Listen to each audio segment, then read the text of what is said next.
안녕하세요. 매경 자이언트TV의 안급성 기자입니다. 9월 이후에도 강한 긴축을 이어갈 연준 때문에 다시 주식시장이 내려가는 아닌지 요즘 걱정이 되시죠? 지난 5월 경기 침체 미리 경고해 주신 김영익 교수님 모시고 말씀 나눠보겠습니다.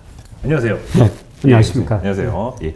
결국 이제 주가는 기업이익의 함수다 이런 얘기를 이제 많은 전문가분들이 하세요. 아무래도 최근 또 환율 얘기를 또 안 할 수가 없는데 이 환율이 이렇게 1,340원 돌파할 정도로 급등을 한 상황이 사실 반갑지는 않은 상황이고 또 외국인이 한국 주식을 엄청 파는 거 아니냐 이런 걱정이 드는 것 같은데 또 막상 어제 21일만 보면 외국인은 1,000억 정도 코스피 순매수를 했단 말이죠. 예, 그래서 최근 환율은 이제 너무 많이 뛰긴 했는데 그럼에도 외국인들은 당장 엄청 순매도로 돌아서진 또 않은 것 같고 어떻게 봐야 될까요? 저는 환율이 우리 경제를 지금 지나치게 저평가하고 있다 그렇게 생각하고 있거든요. 그래서 지금 달러 강세 때문에 환율이 뭐 1,340원 뭐 일시적으로 그 높이 올라갈 수도 있는데요. 저는 여기서 환율이 그렇게 높게 올라가지는 아니라고 생각하고 있어요. 뭐 제가 우리나라가 적정 환율 평가는 여러 가지 방법이 있는데요. 제가 평가하는 것은 중국 위안화 환율, 그다음에 미 달러 지수, 그다음에 한미 실질 금리 차, 경상수지 이런 거 가지고 환율을 지금 평가를 한번 해보고 있는데 뭐 현재 수준에서 1,250원, 60원 정도 나오거든요. 물론 적정 환율이라는 거 없고요. 뭐 어떤 경제 변수를 넣느냐, 그다음에 기준연들을 어떻게 잡느냐에 따라 가지고 다 차이가 있는데 뭐 1,250원, 60원 사이거든요. 그래서 1,340원은 지나치게 가소평가된 환율이다. 그래서 일부 외국인들도 저처럼 환율이 지금 한국에 워낙 저평가됐다 이렇게 생각하는 외국인들이 있을 거거든요. 그런 사람들이 있기 때문에 환율이 그렇게 올라가더라도 주식을 안 팔고 오히려 환율이 떨어질 거라고 기대하는 외국인들은 주식을 살 거라는 겁니다. 그렇군요. 그래서 제가 아까 미국 주가도 뭐 단기 랠리까지 끝났지 않았다. 우리 주가도 8월 하순 이후 많이 떨어지고 있습니다만 저는 9월 한 번 더 반등하리라고 보고 있어요. 그렇군요. 그때는 1,340원 같이 갔던 환율이 한 1,260원 뭐 이 정도 오면서 그 사이에 외국인이 주식을 사리라고 보고 있거든요. 외국인 입장에서는 1,340원 환율이 1,250원까지만 내려가도 환으로만 차이가 많이 낼 수가 있겠네요. 거기다 이제 주가까지 오르면은 물론 외국인들과 장기 투자도 있지만은 뭐 단기 투자도 또 있을 거거든요. 그럼요. 이런 단기 한 차익을 노리는 외국인 자금들이 지금처럼 대기하고 있다. 그렇군요. 이런 돈들이 9월에 들어오면서 우리 주가가 한 번 더 반등을 할 수가 있다. 그런데 늘 말씀드리지만 이거는 추세적인 상승이 아니고 뭐 내년 가가지고는 미국 경제뿐만 아니라 우리 경제도 마이너스 성장하리라고 보고 있거든요. 그런데 최근에 제가 뭐 우려하는 거는 우리나라가 세계에서 그 수출입 통계를 1일 날 세계에서 제일 발표하고 있고요. 그 다음에 10일, 20일. 저는 10일, 20일 단위로 수출을 발표하는 날 본 적이 없어요. 맞습니다. 통계청에서 열심히 발표하고 계시죠. 산업통상부에서 발표하고 있던데요. 그런데 그 20일까지 일평균 수출 금액하고 우리 코스피하고 상관계수가 0.86이나 되거든요. 그런데 이게 제가 예측한 거 제 모델보다 훨씬 수치가 지금 낮게 나오고 있습니다. 그래서 20일까지 통계라 얼마까지 좀 기다려봐야 되겠으면 0.6% 증가했더라고요. 일평균 수출이. 급락하고 있어요. 이런 걸 보니까 제가 예상한 것보다 경기가 수출 중심으로 더 빨리 이축되고 있구나. 그래서 지금 우리 경제가 1분기, 2분기는 플러스 성장했지만 3분기까지도 플러스 성장할 텐데요. 4분기, 내년 상반기 가가지고는 우리 경제도 마이너스 성장하겠구나. 그래서 실제적으로 우리가 지금 주식시장에서는 경기 침체 기대만 하고 있지 않습니까? 그런데 4분기, 내년 1분기 가가지고는 경기 침체라는 구체적인 통계가 나올 가능성이 높거든요. 그렇게 되면은 기대가 현실로 바뀌면서 물론 주가는 선행하지만 주가가 한 단계 더 떨어질 거라고 보고 있습니다. 그렇군요. 근데 그동안 많은 분들이 지금 기름값이 이렇게 많이 올랐으니까 에너지 수입국인 한국은 경상수지 적자가 그렇게 많이 늘어난 것이고 당장 뭐 저희 주력 수출 상품인 뭐 반도체라든지 조선 같은 경우는 뭐 아직 실적 자체는 괜찮다. 기업의 실적은 부러지지 않았다. 이런 긍정적인 시간이 있는데 그러면 교수님 입장에서 그 경기 침체로 간다면 원자재가 더 뭐 비싸지거나 아니면 기업 실적이 부러지거나 둘 중에 하나 같은데 둘 다 발생할 수 있고요. 어떤 쪽이 둘 다 저는 발생할 수 있다고 보고 있습니다. 예. 그래서 원자재 가격 보면은 그동안 금속 가격 중심으로 많이 하락했고요. 예. 그다음에 유가도 배럴당 뭐 120달러 가다가 예. 지금 90달러 안팎. 뭐 러시아 때문에 맞습니다. 겨울에 조금 더 오를 수는 있는데요. 예. 예, 저는 또 그만큼 수요가 위축되리라고 보고 있거든요. 유가가 120달러 갈 때 원유 인버스를 한번 사봤어요. ETF. 예. 왜냐하면은 저는 우리 주가를 보면서 세계 경제 흐름을 전망하거든요. 예. 그러니까 2006년, 2007년 그때도 국제 유가가 150달러 갈 때 골드만삭스 같은 일부 IB들이 200달러 간다고 그랬었어요. 네. 근데 우리 주가가 떨어지고 있었거든요. 우리 주가가 떨어진 거는 우리 GDP 중에서 수출이 차지하는 비율이 44%나 돼요. 예. 우리 수출이 안 된다는 거죠. 그렇죠. 세계 경제 나쁘다는 겁니다. 그럼 원유 수요 줄어들 수밖에 없다. 그리고 2008년 뭐 우연히 위기가 왔지만은 유가 급락했지 않습니까? 예. 근데 작년 하반기 이후로 우리 주가가 30%나 떨어졌어요. 이거는 우리 수출이 주가가 안 된다는 걸 미리서 이야기해주고 있죠. 그래서 실제로 이제 우리 수출 증가세 많이 둔화되고 있고 세계 경제 나빠지고 있거든요. 예.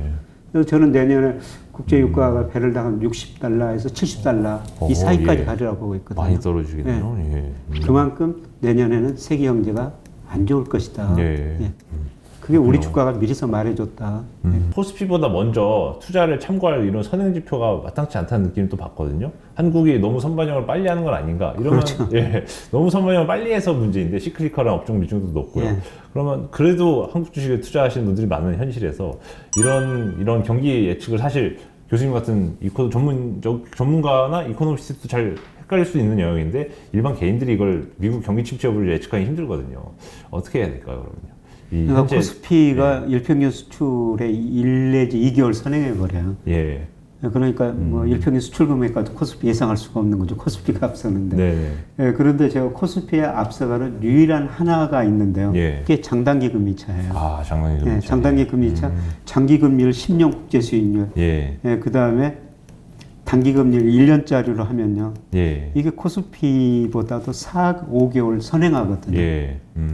예, 그런데 이것들이 최근에 그 반등하면서 코스피도 좀 반등했는데요. 예. 올 11월, 12월 가면은 특히 12월 선행성을 고려하면 이게 단단기 금리차가 7월 이렇게 급락해 버렸거든요. 예. 예, 그거는 4개월, 5개월 선행성을 고려한다면은 올 11월, 12월 가면 주가 한번 급락해 볼 수가 있다는 거죠. 그렇군요. 예. 예. 4분기 중에 한번 코스피가 급락할 수 있다. 예, 그렇습니다. 그 선행 지표는 국제 10년물과 국제 1년물의 장단기 금리차다. 예, 그것 가지고 예. 예, 제가 뭐 주가 선행 변수를 찾는데요. 예. 예, 그것이고요. 예, 그 다음에 우리나라 저 경상수지가 뭐 기간에 따라서 시차한 게 좀 다르지만 예. 4 내지 5개월 정도 또 네. 코스피에 선행하거든요. 그렇군요. 예, 그런데 최근에 경상수지가 적자는 아닌데 예. 흑자폭이 지금 많이 축소되고 있거든요. 예. 그렇군요. 이걸 봐더라도 뭐 주가가 좀 반등하다가 올 저는 4분기 후반 내년 상반기에 한 번 더 떨어질 수 있다고 보고 있습니다. 그렇군요. 예. 예, 그때 제가 주식을 조금 더 싸게 살 수 있는 기회다. 예, 그래서 사실 뭐 내년 상반기 그렇게 떨어질지는 사실 누구도 모르고요. 예. 예, 그래서 저한테 어떤 분들이 그럼 내년 상반기까지 현금 가지고 기다려야 되느냐 네. 이렇게 물어보시거든요. 근데 우리 주가가 저평가 영역에 들어선 건 사실이에요. 예, 그래서 제가 그런 질문을 받을 때는 뭘 지금 한 30% 사시고 나머지 70%를 내년 상반기에 사십시오. 네. 네, 이렇게 말씀을 좀 드리고 있습니다. 그렇군요. 예. 정리하자면 첫 번째 지표인 장단기 금리차가 코스피에 4, 5개월 정도 선행하는데 이게 국채 10년물에서 1년물 금리 차를 뺀 걸로 계산이 되고요. 또 경상수지 흑자도 이제 역시 4, 5개월 코스피에 선행하는데 최근에 축소가 되고 있다. 이 두 가지 지표를 종합하면은 올해 4분기 10월부터 12월 중에 코스피가 급락할 가능성이 있고 주식을 살 거면 코스피 살 거면 내년 상반기까지는 그래도 현금을 일부 70% 정도는 들고 계시다가 주식을 사보자 말씀 주셨네요. 예. 자, 그러면 사실 최근에 또 시장에서 이슈가 되고 있는데 일단은 한국의 장단기 금리차 외에도 미국의 장단기 금리차의 역전이 꽤나 좀 큰 폭으로 좀 길게 마이너스가 이어지고 있어가지고 좀 드리고 싶은데 이 미국의 수익률 곡선, 국채 수익률 곡선의 이런 역전은 언제까지 좀 이렇게 길어질 것으로 보시나요? 좀 미국에서는 우리나라는 제가 10년하고 1년 차이 쓴다고 그랬습니다. 예, 미국에서 예. 10년하고 2년 차이를 쓰거든요. 예. 예, 그게 역전됐을 때 기간의 문제였지 반드시 경기 침체가 왔어요. 예. 예, 그런데 최근에 그게 역전됐고요. 예. 예, 그런데 제가 앞으로 관찰하는 것은 10년하고 더 당긴 3개월 국제 수익률 차이. 10년과 3개월. 예. 이게 역전되면은 머지않아 경기 침체거든요. 예. 근데 저는 이게 조만간 역전되리라고 보고 있어요. 예. 이제 미국 FMC가 9월 20일, 21일이 있고 그다음에 11월, 12월이 있는데요. 예. 예, 저는 9월에 최소한 0.50%포인트 올리고 네.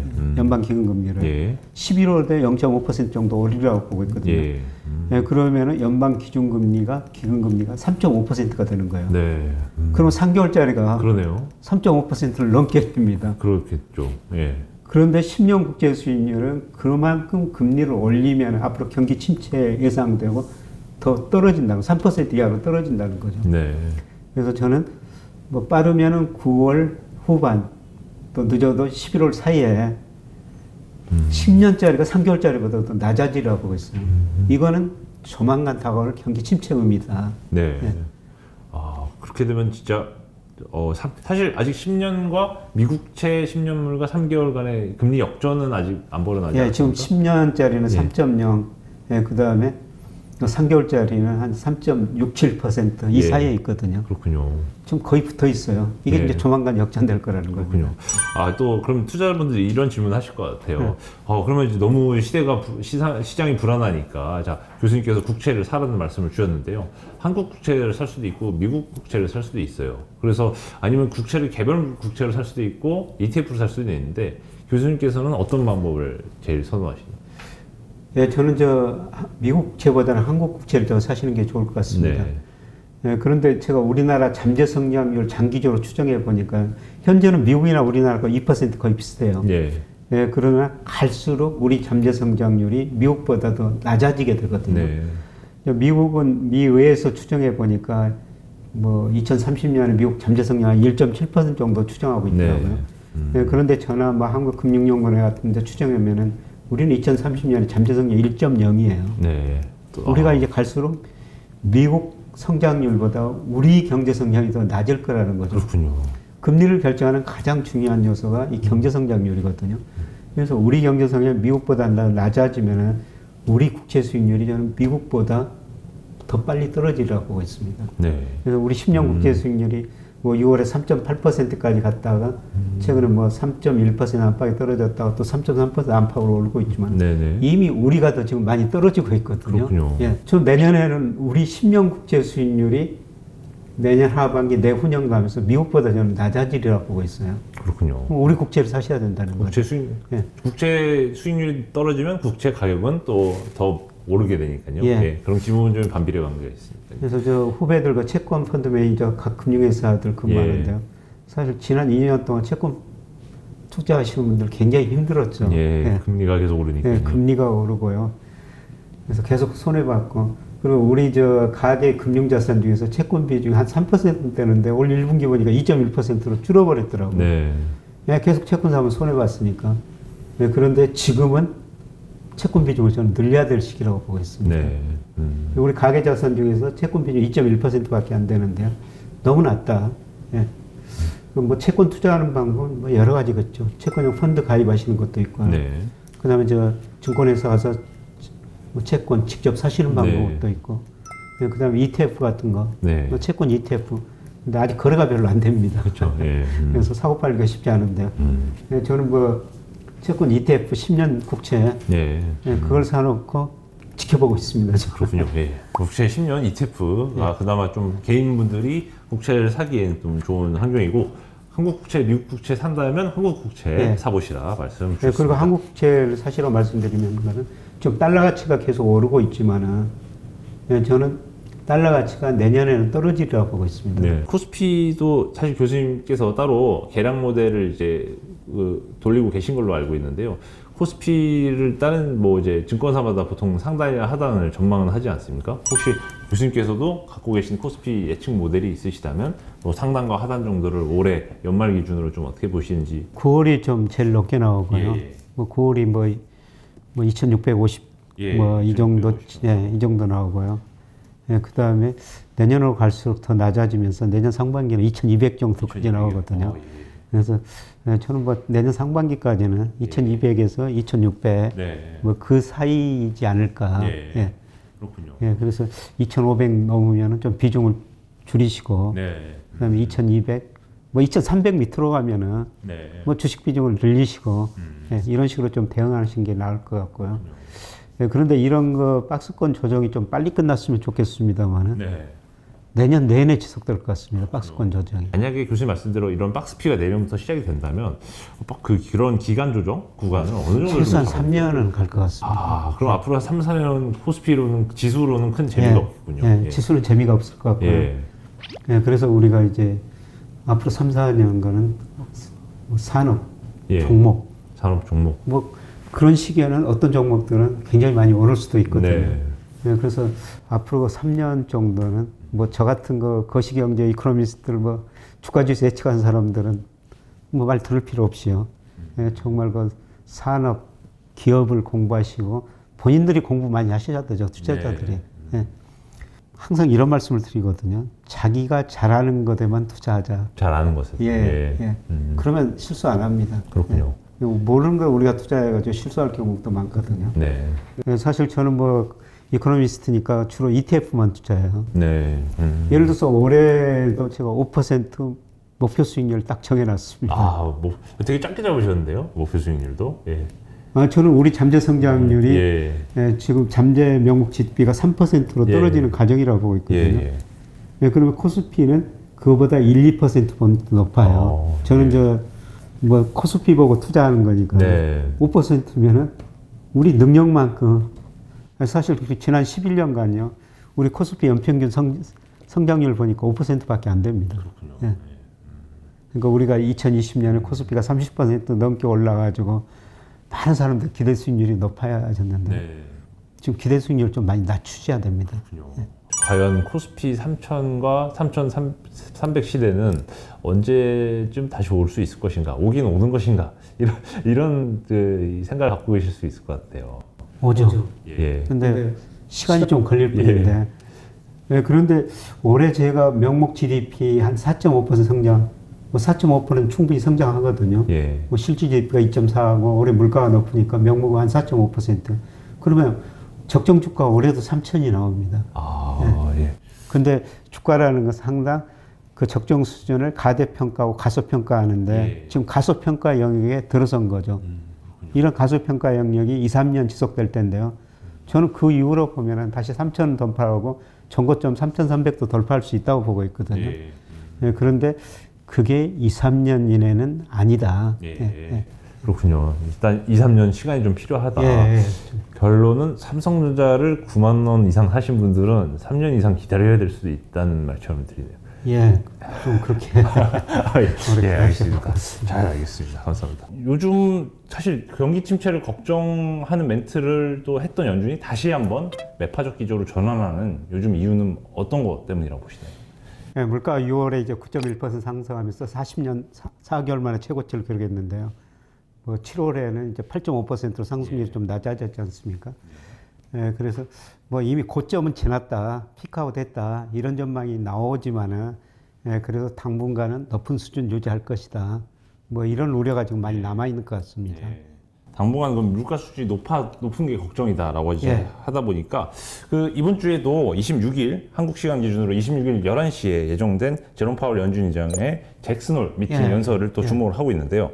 파월 의장의 잭슨홀 미팅 발언은 매년 8월에 이렇게 진행을 해왔었는데 올해 잭슨홀 미팅에서 투자자들이 특별히 참고할 만한 지점이 어떤 건가요? 근데 거기서 뭐 특별한 이야기는 안 나올 것 같고요. 예, 그런데 시장이 좀 거기서 또 물가에 대해서 여러 가지 이거 불안한 소식들이 나오지 않을까 그래서 주가가 조정을 보이는데요. 실제로 연준 의장이 거기서는 아직 저는 기본적인 이야기만 하리라고 보고 있습니다. 연준의 목표는 물가 안정이고 고용 극대화다. 지금 고용은 아주 좋다. 물가는 좀 높다. 뭐 이런 기본적인 이야기만 할 것이지 구체적으로 뭐 통화정책 경로나 물가 안정 경로 이런 거는 이야기하지 않을 것 같습니다. 아마. 그렇군요. 예, 예. 사실 교수님께서 좀 제일 많이 또 구독자분들이나 예. 또 이제 시청자분들께 질문을 많이 받으시는 것 중에 두 가지 주제가 하나는 금리, 둘째는 환율이지 않습니까? 예. 먼저 그러면 금리 얘기 먼저 해보려고 하는데요. 예. 원래 시장이 이제 내년 이후에 예. 그 연준의 기준금리 인하를 기대하면서 좀 주식시장이 최근 반등을 이제 보였는데 이거를 가지고 교수님께서는 데드캣 바운스 아니면 약세장 속 그냥 기술적 반등이다 정도로 이제 봐야 된다고 말씀 주셨고 예. 실제로 그렇게 되려는 것 같아서 여쭙는 건데 예. 이런 기술적 반등은 그러면 사실상 끝난 거라고 봐야 되나요? 아니면 좀 더 기술적 반등을 이어갈 수 있다고 보시나요? 저는 뭐 원래 9월까지는 좀 반등할 것이다 예. 그랬는데 뭐 8월 중순까지 오르다 8월 말 들어가지고 또 많이 떨어지고 있는데요. 예, 그런데 아직까지는 뭐 기업 실적도 괜찮고, 예, 그래서 저는 9월까지는 뭐 예. 기술적 반등이 좀 더 있으리라고 보고 있습니다. 예, 9월까지는 좀 더 기술적 예. 반등이 이어질 수 있다. 예, 그러나 그 3분기 중반, 후반, 뭐 4분기 내년 가가지고는요, 예. 예, 구체적으로 경제 지표들이 나빠지리라고 보고 있습니다. 예.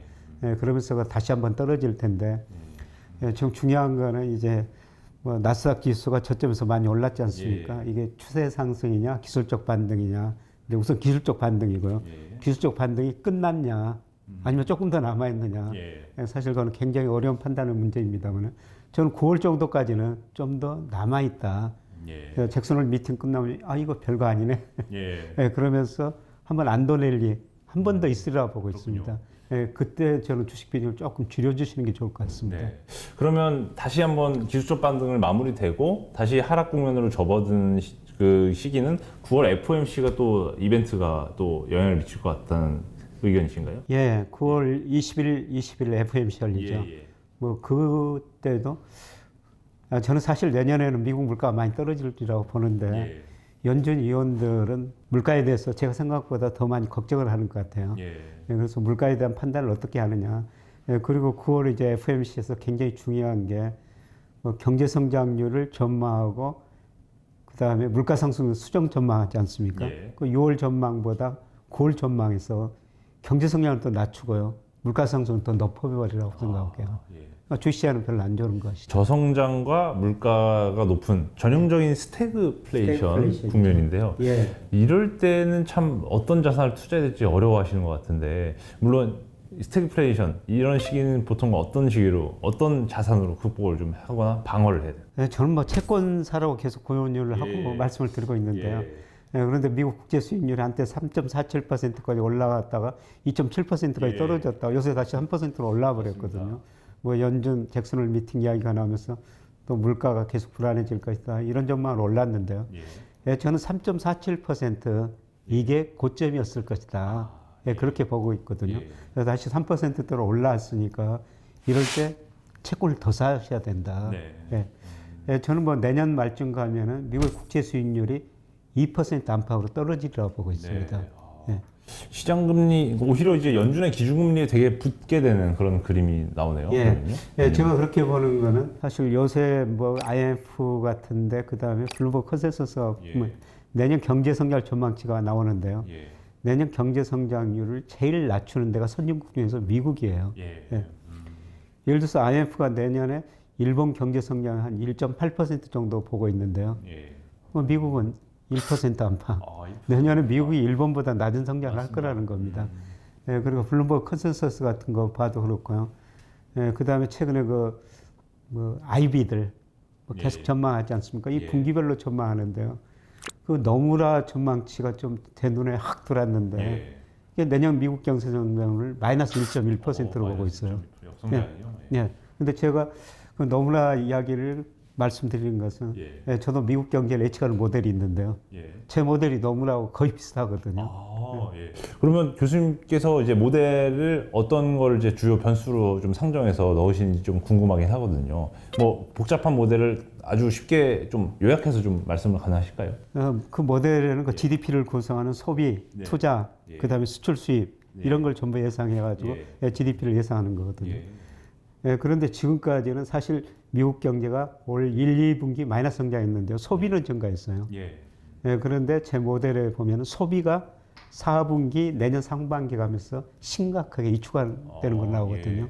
그래서 소비가 위축되면서 경제 성장이 그렇게 많이 떨어지는 걸로 나오고 있습니다. 예. 물론 다른 IB들도 전망을 하지만은 마이너스까지 전망하는 데는 별로 없더라고요. 예. 다 뭐 1% 안팎으로 그렇게 전망하고 있는데 노무라 같은 데서 그렇게 전망한 거 보고 야 어떻게 이렇게 제 모델하고 똑같을 수가 있지 예. 이런 생각이 들어가지고 노무라 이야기를 한번 드려본 겁니다. 알겠습니다. 보통 이제 개량 모델이라고 하면은 이제 그런 변수들 말씀하신 대로 소비와 투자 이런 순수출 같은 변수를 놓고 보통 회귀 분석이나 이런 걸 통해서 이제 변수 파라미터를 뽑아내지 않습니까? 예. 상관계수를 이제 뽑아내는 작업이라고 좀 쉽게 표현을 해볼 수 있을 것 같은데, 예. 그럼 교수님께서 보시는 미국 소비의 중요도가 노무라도 상대적으로 이제 중요성을 높게 보고 있는 거네요. 미국 경기에 침체 미칠 영향을. 예. 그래서 소비가 감소하는 요인은 몇 가지로 요약할 수밖에 없는데요. 금리를 인상하면 시차를 두고 보통 2분기 정도 시차를 두고 소비에 영향을 주고 있고요. 그 다음에 미국 사람들이 그동안 사실 저축을 많이 했었어요. 2020년 코로나 때문에 미국 가계 저축률이 한때 20% 이상 늘어났거든요. 근데 최근에 5% 초반으로 떨어졌습니다. 장기 평균이 한 7%가 좀 넘거든요. 그리고 저는 지금 미국 채권 시장의 거품이 붕괴되고요. 그 다음에 주시장 거품이 지금 붕괴되는 과정이다. 조만간 주택 가격이 많이 떨어질 것이다. 요새 우리 신문 보면 집이 거래가 안 되고 매덕 떨어졌다 이런 보도들이 나오는데요. 미국도 6월, 7월 보니까 주택 거래, 신규 주택 매매, 기존 주택 매매 이런 통계들 보니까 이게 급감하고 있어요. 거래가 안 되더라고요. 주택 가격마저 떨어지고 있더라. 그런데 제가 미국 소비 함수를 추정해 보니까요. 주가보다도 금리보다도 주택 가격이 훨씬 더 소비에 많은 영향을 미칩니다. 일단은 역외부효과가 나타나면서 내년 상반기에는 소비 중심으로 미국 경제가 저는 심각한 침체에 빠질 것이다. 그런데 제가 이런 모델로 전망하다 보면요, 이렇게 경제 성장이 올라가게 나오면 실제치는 그것보다 더 높게 나옵니다. 그런데 이렇게 떨어지게 나오면 실제치는 그것보다 더 낮게 나옵니다. 그러니까 노무라가 마이너스 1.1% 전망하고 저도 그 정도 전망하고 있습니다만 실제는 그것보다도 더 낮을 거라는 겁니다. 그렇군요. 그럼 교수님이 사용하시는 모델은 상대적으로 좀 보수적으로 모델링을 하는 거네요. 거시경제를. 보수적이니까 모델에 나온 수치니까요. 모델 수치니까. 모델 수치는 영업 비밀이기 때문에 이 정도로만 하겠습니다. 자세한 영업 비밀은 이제 김영희 경제연구소 참고하시면 좀 더 참고를 얻으실 것 같고요. 좀 이제 궁금한 게, 미국 같은 경우는 미국의 집값이 빠지면 미국의 소비가 줄고 미국의 경기 침체로 이어진다 이제 말씀 주셨는데, 그럼 한국도 요즘 말씀 주셨으니까 요즘 수도권 아파트 거래 안 되고 지방은 미분양도 많이 난다고 하는데, 어떻게 현재금 한국의 부동산 시장은 미국에 비하면 어떤 상황이며 한국의 경기 침체 가능성은 어느 정도로 보시나요? 사실 우리 집값보다 미국 집값이 더 많이 올랐었어요. 그러니까 미국 20대 케이스 실러 지수라고 있는데요. 2012년 3월을 저점을 치고 올 5월까지 통계가 발표됐는데 135%가 올랐거든요. 두 배 넘게 뛰는 거예요. 이제 2008년 미국에서 글로벌 금융위기가 있었잖아요. 그때 2000년에서 2006년까지 105% 정도 올랐어요. 그때보다 이번 상승이 더 컸다는 거죠. 그런데 우리나라는 전도시 KB 국민의 어떤 통계를 사용하냐에 따라 다릅니다만 KB 국민의 통계를 보니까요. 전도시 아파트 가격이 2009년 3월이 저점이었어요. 그리고 올해 7월까지 75%가 올랐거든요. 미국보다 더 올랐죠. 그런데 우리 아파트 가격이 최근 2년 반 동안 참 많이 올랐죠. 맞습니다. 2020년, 2021년. 그래서 2019년 말에 비해서요, 올 7월까지 보니까 한 32% 정도 올라버렸거든요. 2년 사이에. 지수가 32% 올랐다면은, 개별 아파트는 50% 2배 올랐다는 것이죠. 그런데 이거를 제가 우리나라 물가나 소득 수준, 렌트, 이런 거 비하면은 최소한 30%, 40%는 가대평가돼 있거든요. 특히 서울 집값 KB 국민은행 보면은 PIR이라고 나오지 않습니까? 주택 가격이 소득에 비해서 얼마나 올랐냐. 그 중간간 소득을 기준으로 해보니까요, 작년 말이 19배더라고요. 그럼 이제 평범한 중위 가정이 아파트 서울에 있는 거 한 채 사려면 19년을 그렇죠. 안 쓰고 한 푼도 안 쓰고 이제 다 써야 돼요. 그게 2019년에 13배였어요. 근데 2019년 13배인데 작년 2년 됐는데 그게 19배로 올라버렸다면 소득에 비해서 집값이 너무 빨리 올랐다는 거죠. 그래서 이런 모든 걸 평가해 보니까 한 30-40% 정도는 가대평가됐어요. 네. 예, 떨어질 때는 저는 그만큼 떨어질 수 있다고 보고 있거든요. 네. 그러니까 저는 자산 가격 연착륙이 없다고 생각하고 있어요. 네. 예를 들어서 코스피가 대표적으로 일평균 수출 금액과 상관계수가 높은데요. 네. 예, 작년 4월에는 코스피가 일평균 수출액을 한 40% 정도 가대평가했거든요. 네. 근데 최근에는 한 14% 정도 가소평가 국면으로 접어들어 버렸어요. 그러니까 모든 자산 가격은 오를 때는 펀더멘탈 가대평가지만 떨어질 때는 경착륙한다는 거죠. 예, 저는 집값도 마찬가지입니다. 네. 예, 집값도 경착륙할 가능성이 있다는 거죠. 예, 그래서 최근에 어떤 그 부동산 전문 기자분 한번 만났는데요. 뭐 작년에 그 집 살라고 집값이 오르니까 그 부인께서 굉장히 불안하지 않습니까? 예. 그래서 부동산에 가서 집 살라고 계약을 했는데 집에 와 보니까 그 집주인이 나 이 가격에 못 팔겠다. 언론 보니까 계속 올라간다고 나오지 않습니까? 그렇죠. 그래서 올려가지고 집을 못 샀다는 겁니다. 그래도 계약금은 배상을 받으셨겠네요. 예. 예. 그런데 이제 올해 들어서는 거꾸로죠. 거꾸로 집값 빠지고 있어요. 예. 살려고 나간 사람이 계약했는데 요새 언론에서 집값 떨어진다고 그러니까 집주인한테 가서 좀 깎아주라고 그러는 거죠. 예. 그래서 그렇게 상황이 변한 거 보니까 저는 집값도 경착륙하리라고 보고 있거든요. 그러면 사람들은 이제 일단 부동산에 투자하신 분들은 자기가 투자한 부동산이 뭐 살고 계시던 투자한 부동산이든 집값 경착륙을 원하지는 않으실 것 같고 주식 투자자, 한국 주식 투자자 입장에서는 부동산 경착륙으로 인해서 가져올 경기 침체가 이 주가에도 악영향을 미칠 수 있을 것 같아서 일부분을 걱정할 것 같은데요. 그렇죠. 정말 이 08년 당시에 이 서브프라임 모기지론 사태 같은 위기가 미국이나 한국에서 좀 벌어질 가능성이 있다고 보시나요? 예, 그때보다 이제 장점은 금융회사들이 그때 한번 크게 당해가지고 예, 금융회사들이 그렇게 리스크 있는 상품을 안 팔았었어요.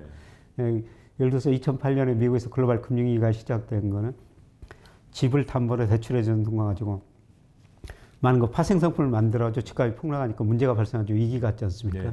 뭐 그때 한번 당해봤기 때문에 뭐 그런 상품은 없는 것 같아요. 예, 그런데 문제는 이제 집값이 떨어지면 소비가 줄어들면서 경제 성장이 많이 떨어질 거라는 거죠. 예, 사실 우리 가계 자산 중에서도 77%가 실물 자산이고요.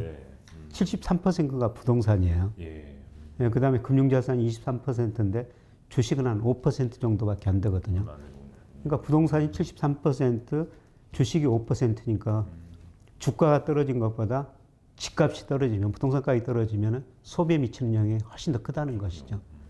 예, 그리고 특히 우리나라가 젊은 분들이 부동산 상승 마지막 부분에서 많은 돈을 빌려가지고 주식을 부동산 샀지 않습니까?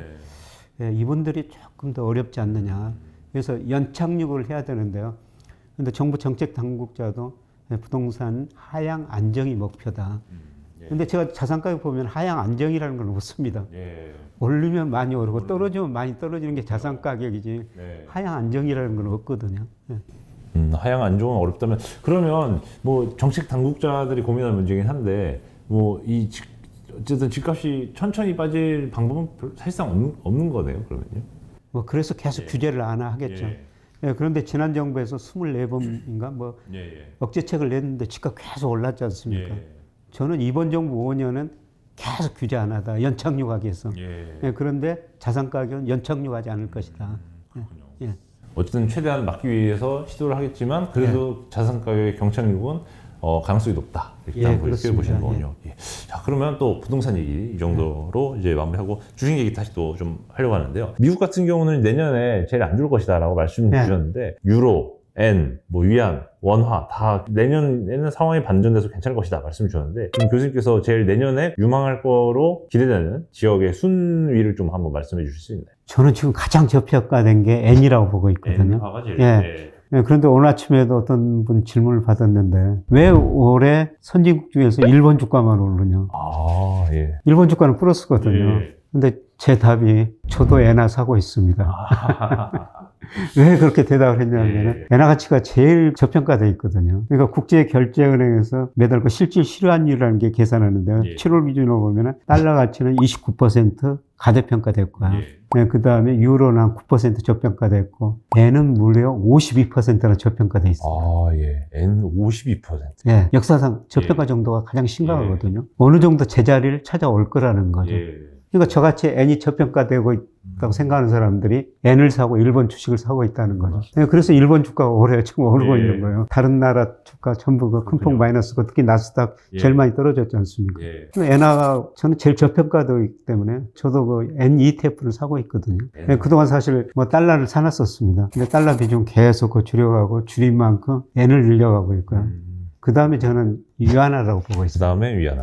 요즘 사실 헝다 이후로 뭐 경기 침체가 계속 지속되는 거 아니냐 뭐 이런 이슈도 있고 최근에 LPR 금리도 내렸는데 그럼에도 불구하고 경기 침체 가능성이 낮다고 보시는 거예요. 뭐 중국 기준으로 하면 경기 침체죠. 과거에 뭐 7% 많게는 10% 성장한 나라가 지난 2, 4분기에 0.4% 성장했지 않습니까? 우리 저 국무총리가 대정부 질문 국회에 나와가지고 중국 경제가 꼬꾸라지고 있다. 맞습니다. 이런 거 대답을 하던데 사실 0.4%면 꼬꾸라지고 있는 것이죠. 그런데 저는 중국 경제가 마이너스 성장까지는 안 가리라 보고 있거든요. 중국의 1인당 국민소득이 2019년부터 1만 달러를 돌파했어요. 저는 앞으로 4 내지 5% 이 정도는 성장하리라 보고 있거든요. 그래서 과거에 비하면 성장률이 많이 떨어진 거고, 물론 중국 기업 부실, 은행 부실 구조조정해야 되는데 14억 소비자들이 소비하기 때문에 한 4% 성장은 가능하리라 보고 있습니다. 그러면서 양적 성장에서 질적 성장으로 가는 과정이라고 보고 있거든요. 중국이 뭐 극단적인 위기까지는 가지 않을 거라 보고 있고요. 특히 달러 가치가 떨어지면 상대적으로 위안 가치는 오를 수밖에 없고요. 그 다음에 요새 중국이 계속 그 금리를 내리니까 그 돈들이 미국으로 갈 것이다. 근데 내년에는 저는 미국 금리도 하반기 내릴 거라 보고 있고요. 그 다음에 제가 요새 제일 관심 있게 보는 게 중국의 미 국채 보유액이거든요. 미 국채 보유 잔고 말씀하시죠? 잔고. 이게 계속 줄어들고 있어요. 예를 들어서 2013년에는 거의 1조 3천억 달러 정도까지 갔거든요. 그런데 최근 6월 통계 보니까 9,600억 달러로 1조 달러 밑으로 확 떨어졌어요. 저는 그걸 계속 많이 줄여날 거로 보고 있거든요. 그 돈들이 다시 중국으로 들어올 것이다. 이런 의미에서 보면은 달러 가치가 상대로 떨어지니까 위안화 가치도 오를 수 있다. 이렇게 보고 있고요. 그런데 우선은 가장 저평가된 게 엔이니까 엔에 좀 투자하시는 것도 괜찮을 것 같습니다. 물론 일본 경제 장기적으로 뭐 잘해야 1%, 2% 안팎 성장이에요. 일본 경제에 희망이 없다고 그러지만은 그래도 희망이 없더라도 지나치게 저평가됐으니까 어느 정도 제자리를 찾아가는 과정이 전개될 거라는 겁니다. 해외에 투자를 할 때 고민되는 게 외환에만 투자할 것인가 아니면 바꾼 외환을 가지고 그 해당 나라의 주식이나 부동산이나 뭐 다른 투자의 형태로 살 것인가에 고민이 있는데 교수님께서는 엔화를 ETF 통화로만 사시는 거예요? 통화로만 사는데요. 거기서 올라갈 자산을 사면은 두 군데서 이익을 낼 수가 있죠. 제가 홍춘옥 박사하고 워낙 친하니까 홍 박사라고 부르는데 홍 박사는 일본의 그 리츠 그걸 사자. 리츠로. 저기 연수익률이 뭐 4 내지 6% 정도 된대요. 거기다가 엔화 가치까지 오르면은 뭐 8% 이 정도 그 수익을 낼 수도 있는 거죠. 그래서 이 친구가 제가 그런 상품 좀 추천해달라. 제 아는 사람들이 많이 물어본다. 사실 제 유튜브 방송에서 그 친구가 그 이야기를 했거든요. 그래서 답을 좀 알려달라, 구체적인 상품 좀 가르쳐달라 그랬더니 이 친구가 지금 대답이 없네. 그래서 한번 불러가지고. 다음에 한번 모시고. 그 상품 뭔지 한번. 구체적인 일본 리츠 상품 뭔지. 한번 좀 물어보십시오. 이 코스피 관련해서는 좀 이제 향후 2, 3년 동안 지수가 우상향 하기보다는 업종별, 종목별 이런 장세가 호불호가 갈린다. 시비가 엇갈린다 말씀 주셨는데 어떤 업종을 좀 유망 업종으로 보고 계시고 어떤 업종을 좀 별로라고 보시는지 미국의 또 인플레 방지법 통과 이후로 태조이방원이라는 그 새로운 테마도 뜨고 있는데 뭐 이에 대한 생각은 어떠신지 좀 궁금합니다. 그런 단어들이 언론에서 많이 나오면 그런 주식들이 이미 많이 올라 있을 테거든요. 그럼에도 불구하고 사실 그런 것들은 추세예요. 장기적으로 말씀드리면. 그런데 그 중에서도 저는 2차 전지. 2차 전지는 뭐 어쩔 수 없는 추세라고 보고 있거든요. 그런데 2차 전지 중에서도 좀 미국보다는 저는 중국 거를 더 관심을 가지라 이런 말씀을 드리고 싶은데요. 작년에 보니까 미국에서 전기차가 67만 대 팔렸더라고요. 중국은 330만 대가 팔렸습니다. 저는 앞으로도 그러리라 보고 있거든요. 그래서 중국에서 전기차 2차 전지 수요가 훨씬 더 빨리 늘어날 것이다. 그래서 저는 2차 전지는 앞으로 계속 성장 산업인데 이것도 미국 것을 사느냐, 우리나라 것을 사느냐, 맞습니다. 중국 것을 사느냐. 뭐 나눠서 사시는 게 좋지만 저는 중국 비중을 늘리시는 게 좋을 것 같다는 생각이 들고요. 그래서 제가 뭐 2010년 11월 달에 우리나라 중국 2차 전지 ETF가 상장이 됐거든요. 네, 그때 뭐 저도 사면서 여러 방송에 나와가지고 관심 좀 가져보십시다 이런 말씀을 드렸는데 그때 10,000원에 상장됐는데 뭐 20,000원 넘었다가 13,000원까지 떨어지다가 최근에 16,000원 안팎에서 움직이고 있는데요. 네, 저는 뭐 이거 사가지고 사실 제 주식의 비중이 높습니다. 근데 지나치게 많이 올랐다고 생각할 때는 좀 비중을 줄이고 그리고 떨어지면 비중을 늘려가지고 일정 부분은 계속 장기로 보유하고 있거든요.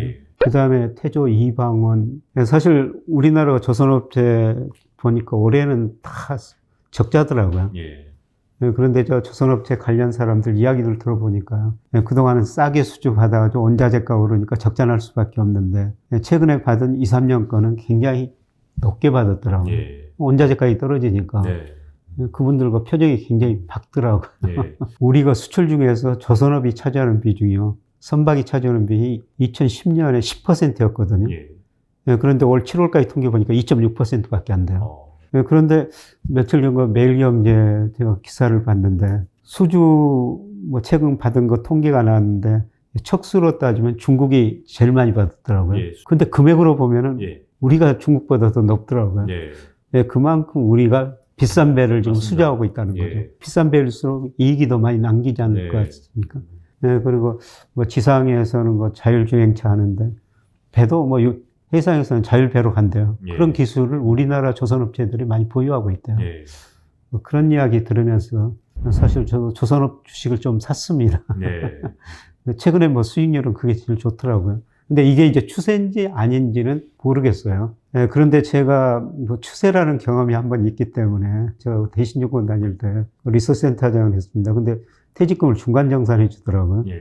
그래서 이 돈 가지고 나 주식을 사야 되겠다. 그래서 저희 애널리스트들한테 종목 하나 추천해 달라 그러니까 누구도 그냥 이야기를 안 합니다. 그런데 조선 담당 애널리스트가 이거 한번 사보세요. H 조선회사가 있거든요. 그걸 권유합니다. 그래서 좋다. 다 샀어요. 그랬더니 계속 오르기 시작합니다. 근데 그 무렵에는 그 리서치센터에서 그 업종 보고자료가 종목 보고자료가 나오면은 2주인가 못 팔게 돼 있어요. 한 달인가. 근데 많이 올랐다고 팔려고 그러면은 이 친구가 또 자료를 내고 또 자료를 내가지고요. 나중에 그 회사 나오면서 팔았는데 한 10배 가까이 올랐더라고요. 그걸 보면서 야, 이렇게 큰 추세라는 게 있구나.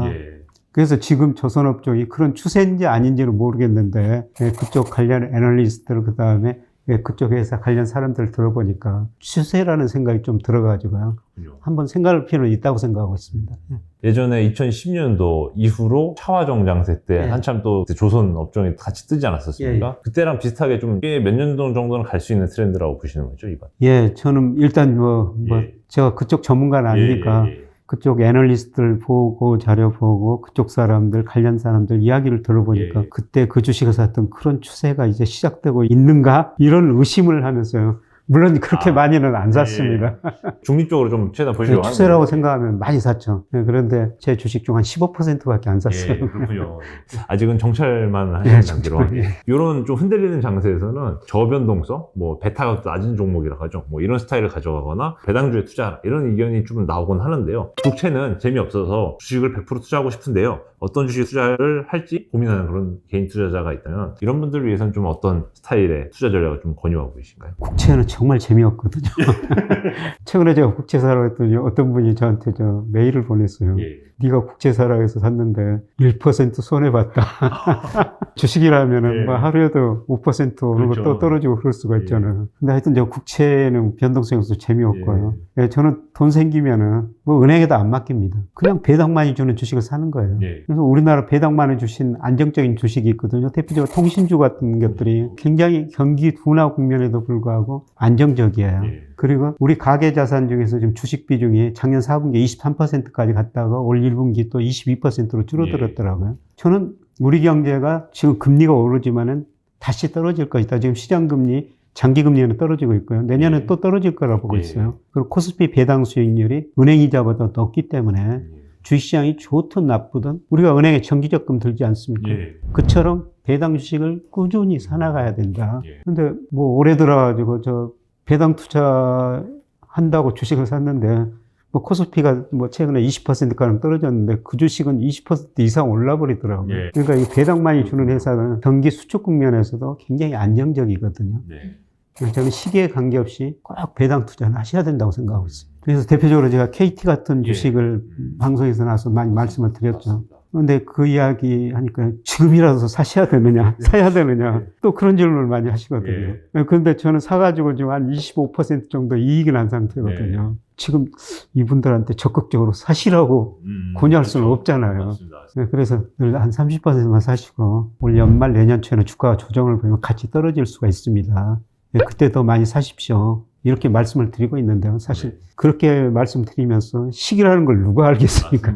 그래서 늘 좀 고민을 하고 있습니다. 고배당주라고 하면 또 전통적으로 얘기되는 은행주, 증권주, 보험주, 이 밖에도 또 담배 회사라든지 뭐 술 회사라든지 이런 회사들이 많지 않습니까? 막상 권해도 잘 안 사세요. 근데 왜 그럴까요? 사실 증권주 같은 것도 배당 수익이 굉장히 좀 넓죠. 또 많이 떨어져가지고. 근데 제가 그런 주식보다는 통신주 같은 걸 상대적으로 권유한 이유는 가격 변동성이 적거든요. 주가 변동이. 주가 변동이. 증권주 같은 거는 주권 시황에 따라 아주 변동성이 심하거든요.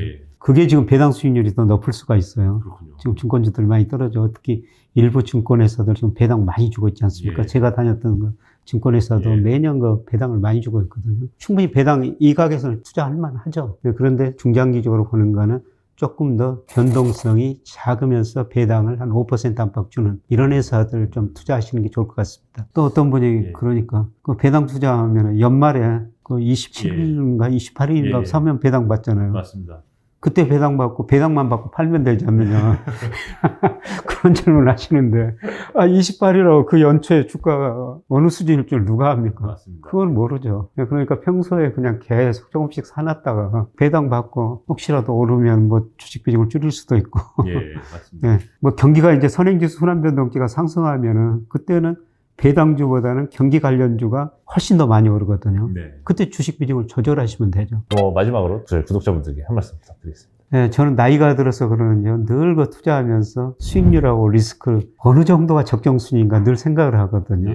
근데 지금은 최소한 내년 상반기까지는 수익보다는 리스크 관리를 좀 하시는 시점이다. 그러면 이제 주가가 충분히 떨어져가지고 지금도 싸졌지만은 저는 더 싸지리라 보고 있거든요. 그때 수익률을 추구해도 늦지 않다. 뭐 내년 초, 올 연말 같은 경우는 뭐 수익률보다는 리스크 관리를 적절히 하시는 게 좋을 것 같아요. 리스크 관리를 한다는 게 현금성, 유동성이 높은 자산을 지금 가지고 있는 거죠. 결국 내년 상반기까지는 현금 총알 잘 채워두시고 때를 좀 기다려보자. 전체적으로 한번 이렇게 말씀 주셨습니다. 그동안에 버티는 거는 배당주나 국채 이런 거 한번 투자해 보시고 좋을 것 같습니다. 이상 자이언트TV의 안갑성 기자였습니다. 감사합니다.